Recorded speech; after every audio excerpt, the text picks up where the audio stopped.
Step by step, the clock is ticking, but there's no time for regrets.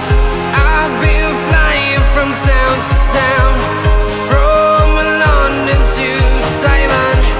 I've been